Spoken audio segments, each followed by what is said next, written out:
ဒီအိမ်လေးကမန္တလေးလာရှိုးလမ်းမကြီးနဲ့လည်းနီးမယ်အားလုံးမေ့နေကြတဲ့ခြံဝင်းကြဲကြဲလဲလိုချင်တဲ့အားလုံးတီးကြတဲ့အရန်ကိုစီကားလာတဲ့ရက်ကွက်ကြီးစက်ခွန်အနီးစခန်းဖြစ်ပါတယ်ကျပ်သိန်း3000နဲ့4000ညာရှားနေတဲ့ဆိုတဲ့ဒီအိမ်လေးရဆိုရင်အမြန်ဆုံးလဲရောင်းထွက်မဲ့အိမ်လေးဖြစ်တဲ့အတွက်လက်ဦးမှုရယူဖို့အတွက်မင်္ဂလာပါကျွန်တော်မိတ်ဆွေတွေကိုကျွန်တော်နောက်မှာရှိနေတဲ့အိမ်လေးတစ်လုံးနဲ့ကျွန်တော်မိတ်ဆွေတွေကိုမိတ်ဆက်ပေးပါမယ်ဟုတ်ကဲ့ဒါဒီအိမ်လေးကမန္တလေးလာရှိုးလမ်းမကြီးနဲ့လည်းနီးမယ်အားလုံးမေ့နေကြတဲ့ခြံဝင်းကြဲကြဲလဲလိုချင်တယ်ဆိုတဲ့သူတွေအတွက်ကဒါပေ40 80ကျဲတဲ့မြေကွက်ပေါ်မှာတီဆောက်ထားတဲ့အိမ်လေးဖြစ်တယ်အိမ်လှလှလေးတွေနဲ့ဒါတော်တော်လေးစုဖွဲ့ထားတဲ့ပတ်ဝန်းကျင်လေးတစ်ခုလဲပိုင်ဆိုင်ထားတဲ့အိမ်လေးတစ်လုံးဖြစ်ပါတယ်ခင်ဗျအန်းကလည်းဒါကာနစီကောင်းကောင်းရှောင်လို့ရတဲ့အနေအထားရှိတယ်ဒါအုတ်တိုင်းတန်ပန်းအကုန်ပါပြီးသားဖြစ်တယ်ဘေးမှာလည်းကျွန်တော်တို့ဒါဘရိတ်စုကျိုးဘာညာအကုန်ကာရံပြီးသားလုံလုံခြုံခြုံနဲ့မိသားစုတစုကောင်းကောင်းနေထိုင်လို့ရတဲ့အိမ်လေးတစ်လုံးဖြစ်တယ်ဒီအိမ်လေးရဲ့ဒီနေရာဆိုရင်ဒါပြည်ဦးလင်မြို့ရဲ့အားလုံးတီးကြတဲ့အရန်ကိုစီကားလာတဲ့ရက်ကွက်ကြီးစက်ခွန်အနီးစခန်းဖြစ်ပါတယ်အနီးစခန်းမှာမှကျွန်တော်တို့ဒါငွေပင်လဲလမ်းမကြီးတိုင်းလာမယ်ဆိုရင်ဘယ်ဘက်ကိုတစ်ချက်လေးချိုးလိုက်ရုံနဲ့ဒါရောက်ရှိမယ်အိမ်လေးတစ်လုံးဖြစ်ပါတယ်အိမ်လေးကတော့ကျွန်တော်မိတ်ဆွေတွေမြင်တဲ့အတိုင်းပဲဒါပေ40 80ကိုကျွန်တော်တို့ဒါနောက်ဆုတ်ကတ်ဆောက်ထားတာဟိုမှာကျွန်တော်တို့ဒါရှေ့မှာပေ30လောက်မြေဖို့ကြံအောင်မယ်အိမ်ရဲ့အကျယ်ဝန်းကလည်းပေ35 40လောက်ကိုအကျယ်ဝန်းယူပြီးတော့တီဆောက်ထားတဲ့ဒါဒုတဲ့ကောင်းကောင်းနဲ့ဒါ RC တစ်ထပ်ခွဲတိုက်လေးဖြစ်တယ်အိတ်ခန်းကလည်း3ခန်းလောက်ပါတယ်အပေါ်ထပ်မှာဆိုရင်လည်းဟောတိုက်တွေမိတ်ဆွေတင်ကားအပေါင်းအသင်းတွေ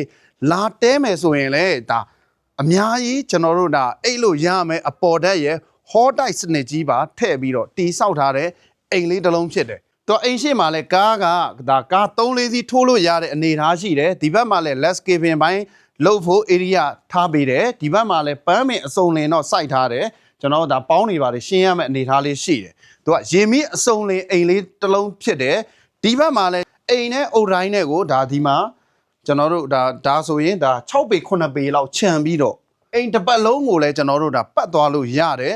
်လေဝင်လေထွက်စနစ်ပါကောင်းအောင်တီဆောက်ထားတဲ့အိမ်လေးတစ်လုံးဖြစ်ပါတယ်ခင်ဗျာဟုတ်ကဲ့ကျွန်တော်လည်းဒီအိမ်ထဲကိုလေ့လာဖို့ဖိတ်ခေါ်တယ်ဒါဒီအိမ်ရှိမှာဆိုရင်ဝင်ညက်ဒါ character လေးပေါ့နော်ဒီ character ကလည်းကျွန်တော်တို့ဒါဆိုဒီကနေဒီအထိကျွန်တော်တို့ဒါဆို15ပေလောက်ရှိမယ်ဒီထဲကတော့ဒါ6ပေလောက်ရှိမယ်တေးပဲတဝိုင်းကောင်းကောင်းထားပြီးတော့ဒီအိမ်ရှိမှာလည်း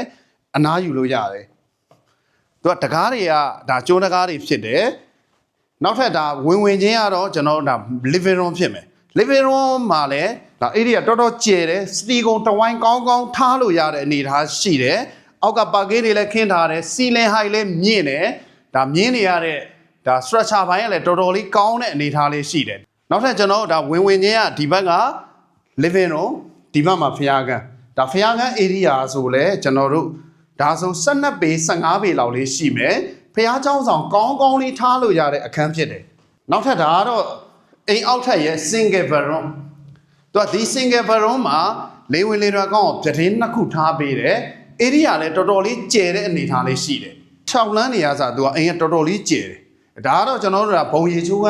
အိမ်သာဖြစ်တယ်ဒါကလည်း master bedroom ဖြစ်တယ်တော့ master bedroom လေးကတော့နည်းနည်းလေးကျင်းတယ်လို့လေးဖြစ်တယ်ဒီဘက်ဆိုရင်တော့ဒါ dining and kitchen room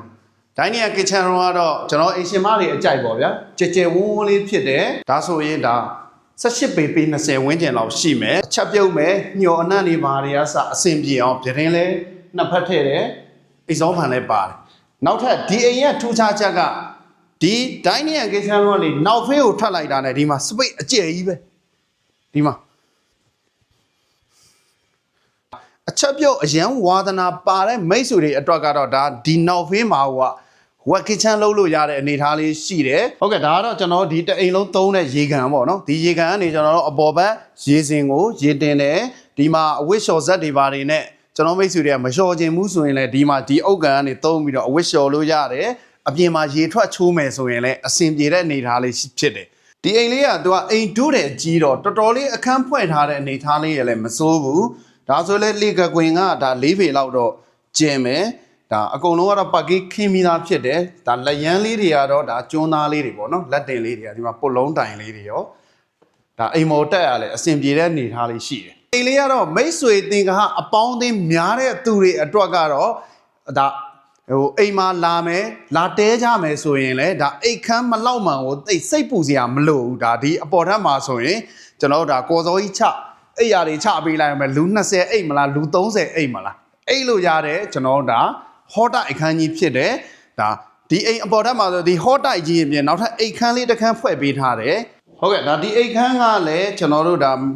မစိုးပါဘူးဒါဆိုရင်ဒါ18ပေ